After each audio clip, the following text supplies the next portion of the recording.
Hello everyone, welcome back to my channel Learn with Ruchi. Today I will do unitary method for 5th class onwards. Means आपको 5th class से unitary method start होता है and उसके बाद higher classes तक जाता है. तो आज की वीडियो में मैं आपको 4 एग्जाम्पल्स कराऊंगी. 4 ऐसे एग्जाम्पल्स मैं कराऊंगी कि जिसके करने के बाद आपको यूनिटरी मेथड में कोई भी डाउट नहीं रहेगा. तो please watch the full video and उसके बाद आपको यूनिटरी मेथड एकदम अच्छे से आ जाएगा. तो लेट्स स्टार्ट. हम लोग फर्स्ट क्वेश्चन से स्टार्ट करते हैं. सबसे पहले मैं थोड़ा इजी वाला लूंगी and then I go to the difficult one. अब क्वेश्चन आता है कॉस्ट ऑफ 12 पेंसिल्स. अच्छा, let me tell you one कि what is unitary method. Unitary method means method of finding the value of 1 is called as unitary method. means हम unitary method में uni means 1. unitary method में हम किसी भी जो चीज की 1 की वैल्यू निकालते हैं. ठीक है, अब मैं आपको एग्जांपल्स के थ्रू इसका प्रोसीजर बताऊंगी. Cost of 12 pencils is ₹60. ठीक है, this is the question. Cost of 12 pencils is ₹60. Then what is the cost of 10 pencils. Right, आपको कॉस्ट दे रखी है 12 पेंसिल्स की कॉस्ट दे रखी है कि ₹60 है एंड आपको 10 पेंसिल्स की निकालनी है. जब भी इस तरीके का सम आता है then we apply unitary method. तो हम लोग क्या करेंगे, हमें निकालना है 10 पेंसिल्स की कॉस्ट. ठीक है, तो अब आपको ये चीज ध्यान में रखना है. इसी चीज में बच्चे मोस्टली कंफ्यूज होते हैं कि हम लोगों को राइट में क्या लिखना है, लेफ्ट में क्या लिखना है. तो आई वॉन्ट टू टेल कि आपको क्या वैल्यू निकालनी है. आपको निकालना है what is the cost of 10 pencils. 10 pencils की निकालनी है.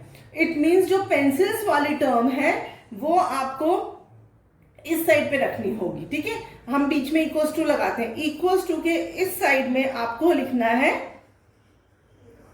जो भी पेंसिल्स वाली टर्म है वो लिखनी है. कॉस्ट ऑफ 12 पेंसिल्स, जो पेंसिल्स वाला था 12 पेंसिल्स वो इधर लिखते हैं. अब कॉस्ट ऑफ 12 पेंसिल्स कितना है, ₹60. तो हमने 60 इधर लिख दिया. ठीक है, अब हम लोगों को कॉस्ट ऑफ 1 पेंसिल निकालना है. तो what is the cost of 1 pencil. अब हम क्या करेंगे, 60 को डिवाइड कर देंगे 12 से. ठीक है, 60 को डिवाइड कर देंगे ये वाले 12 से. अब 12 के टेबल में 60 कब आता है, 5 पे. तो आंसर आ गया ₹5. अब एक पेंसिल की कॉस्ट हो गई ₹5. तो 10 पेंसिल की कॉस्ट क्या होगी आपको पता होगा. जब भी 1 की वैल्यू हम निकाल लेते हैं और हमें ज्यादा की वैल्यू निकालनी होती है तो सिंपली हम मल्टीप्लाई करते हैं. ठीक है, तो cost of 10 pencils is equals to ₹5 into 10. तो कितना आ जाएगा, ₹50 इज द आंसर. ठीक है, तो वेरी सिंपल. आपको जिसकी भी कॉस्ट निकालनी है, जैसे 10 पेंसिल्स की निकालनी है, जो पेंसिल वाली टर्म है वो आप इधर लेंगे. ठीक है, लेफ्ट साइड पे cost of 12 pencils is equal to 60. अब 12 पेंसिल्स की कॉस्ट पता है, 1 पेंसिल की निकालिए. 1 पेंसिल की ₹5 आ गई. उसके बाद आप 10 पेंसिल्स की निकालनी है या 100 पेंसिल्स की निकालनी है तो 5 जैसे आया उसको हमने 10 से मल्टीप्लाई कर दिया. ठीक है, अब हम लोग नेक्स्ट सम पे जाते हैं. This is the first example. Now I will do second example. Please full video देखिएगा ताकि आपको कोई डाउट ना रहे यूनिटरी मेथड में. मैं इजी से स्टार्ट करते हुए थोड़ा डिफिकल्ट लेवल तक जाऊंगी इसके अंदर में. ठीक है, अब मैं आप लोगों को एक डजन वाला सम कराती हूं. और डजन एप्पल्स कॉस्ट ₹72. राइट. अब question is what is the cost of 20 apples. Right, अब सिंपल बात है, आप लोगों को पता है कि डजन का मतलब क्या होता है, ठीक है। 1 dozen is equals to 12। It means 12 apples की कॉस्ट 72 रुपीज दे रखी है, और हमें क्या निकालना है, 20 एप्पल्स की कॉस्ट निकालना है। अब मैंने बोला जो हमें निकालना है, 20 एप्पल्स हमें इसकी कॉस्ट निकालनी है, तो वो आप लेफ्ट साइड पे लिखिए। तो आप क्या लिखेंगे, कॉस्ट ऑफ, अब कितना कॉस्ट ऑफ दे रखा है, डजन एप्पल, डजन मतलब 12, तो आप डजन की जगह 12 लिखेंगे, डजन को आप नंबर में चेंज कर देंगे। तो cost of 12 apples is equals to ₹72। अब हम लोग क्या करेंगे, कॉस्ट ऑफ 1 एप्पल, अब हम लोगों को, हमने डजन को नंबर में इसलिए कन्वर्ट किया क्योंकि तभी हम 1 एप्पल का निकाल सकते थे। अगर हम यहाँ पे डजन लिखते तो 1 एप्पल का कैसे निकालते, इसलिए डजन की जगह हम लोगों ने 12 कर दिया, because 1 dozen is equals to 12। तो कॉस्ट ऑफ 1 एप्पल कितना हो जाएगा, ₹72 divided by 12।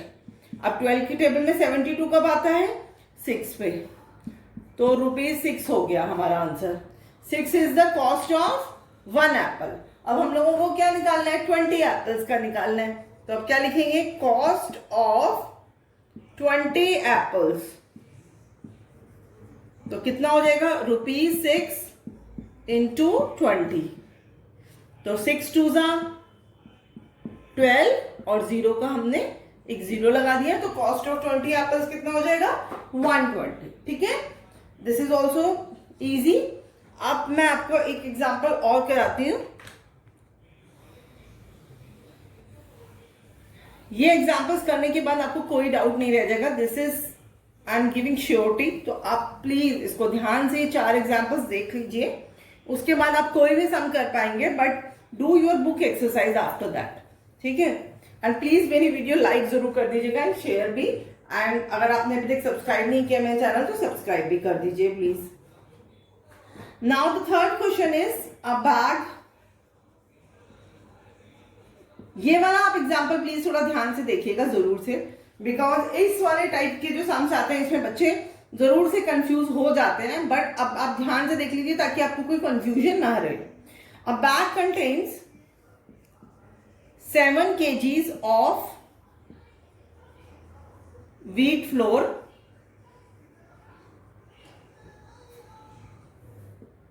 how many bags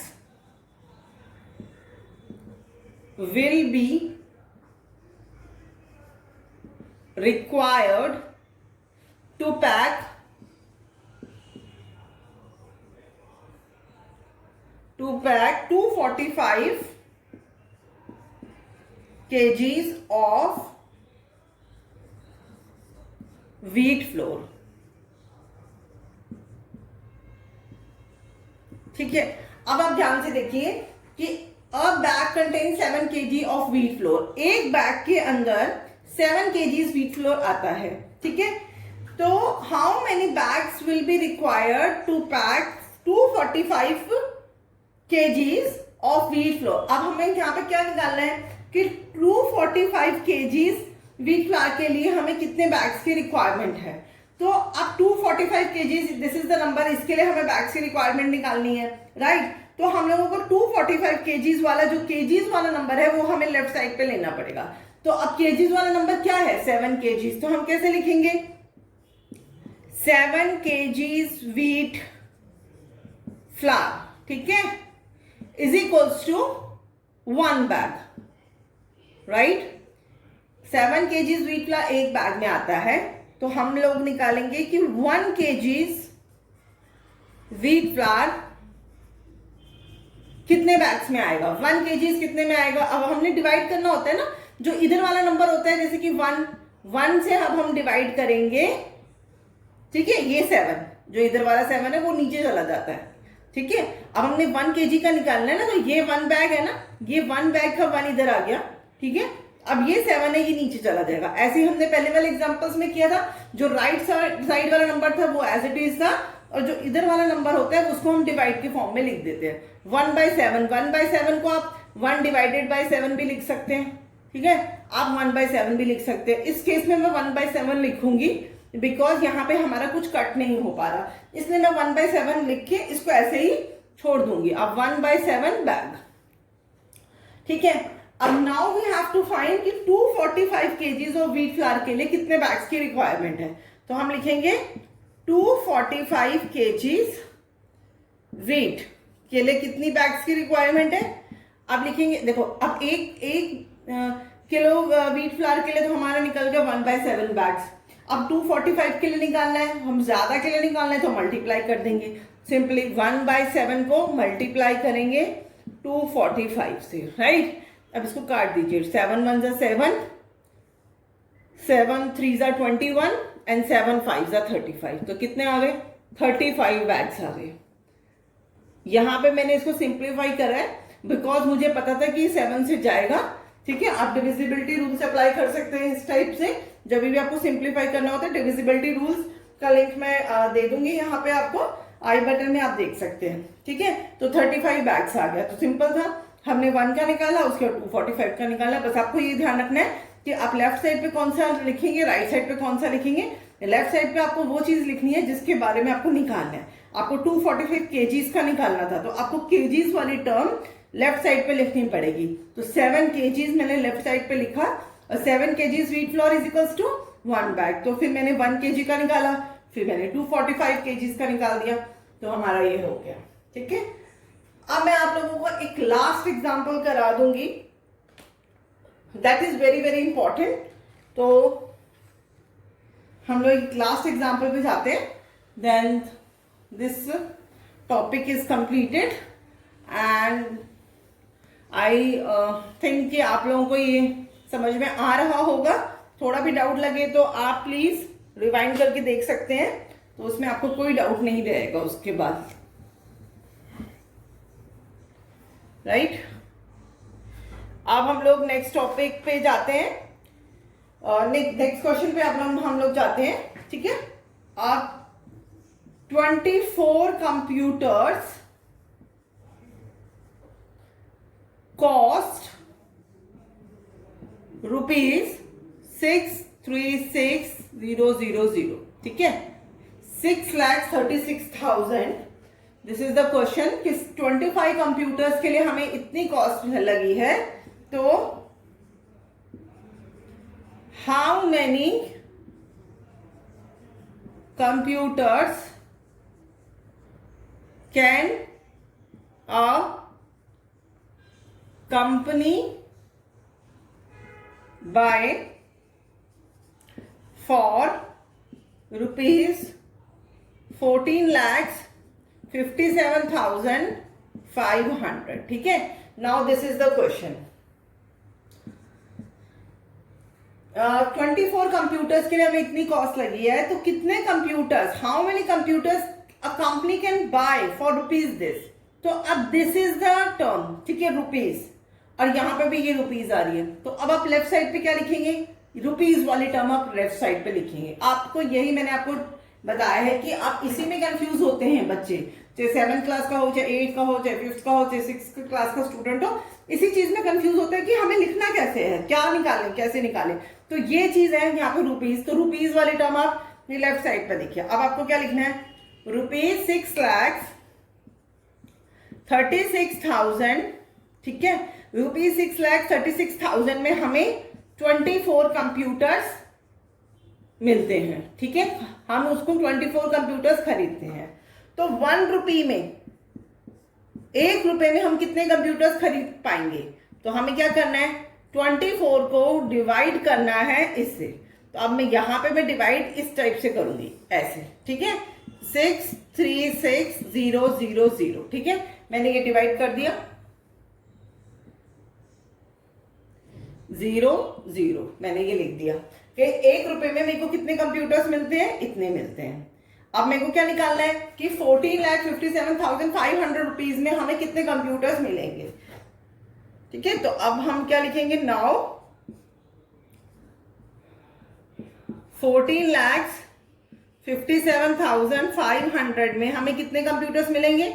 हम 24/636,000, तो ऐसे लिखेंगे इनटू, और ये कर देंगे हम 1457500, ठीक है, ये हमारा हो जाएगा। अब अगर आप इसको सॉल्व करेंगे, इसको आपको सॉल्व करना आता होगा, आई सपोज ये आपको ऊपर नीचे कट करके सॉल्व करना है, तो आप लोगों का आंसर जो है वो आ जाएगा हमारा, इसमें हमारा आ जाएगा आंसर 55 कंप्यूटर्स। 55 कंप्यूटर्स हमारा आंसर आ जाएगा, ठीक है। यहां पे मैं इसको सॉल्व नहीं करके दिखाऊंगी बिकॉज वो कैलकुलेशंस बहुत बड़ी हो जाएंगी एंड वीडियो बहुत लंबी हो जाएगी। सो आपको मैंने मेथड समझा दिया है कि कैसे क्या करना है, कि जिस भी चीज के बारे में आपको निकालना है वो आप लेफ्ट साइड पे लीजिए, उसका ही 1 निकालिए एंड देन सिंपली उसको मल्टीप्लाई कर दीजिए जिस नंबर के लिए आपको वैल्यू निकालनी है, तो हमारा आंसर आ जाएगा 55 computers, right. So hope you like my video, तो please subscribe my channel and press the L button एंड मेरे वीडियो को जरूर शेयर कीजिएगा। Thank you very much, thank you.